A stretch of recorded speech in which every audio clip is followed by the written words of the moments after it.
Tout se passe sur le site, c'est la vitrine. Chacun compose le panier qui lui correspond. C'est-à-dire que vous voulez 1 kilo de pommes de terre, vous voulez 500 grammes d'aubergines, c'est vous qui créez votre panier Ça, à votre bien. convenance. Ça, c'est chouette. Ouais, Parce que souvent, c'est des facile. paniers un peu imposés. Dans les AMAP ou autres, parfois, c'est imposé. Du coup, vous vous retrouvez avec des trucs qu'on ne consommait pas forcément. C'est ça, et c'est un petit peu un défi logistique qu'on s'est donné, de se Et dire, oui. voilà, il va falloir essayer de répondre à une demande qui est plus puissante que ça, de se dire, c'est plus complexe, mais nous, on veut faire ça comme ça.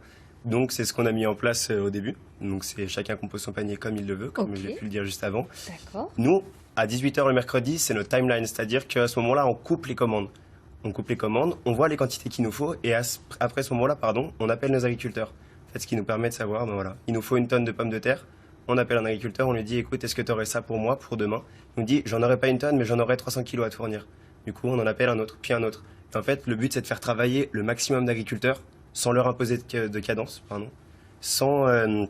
sans prendre des volumes qui après nous demanderaient de les jeter, donc de faire des déchets. Bien sûr. Donc on est sur un système de flux tendu, comme vous l'aurez compris.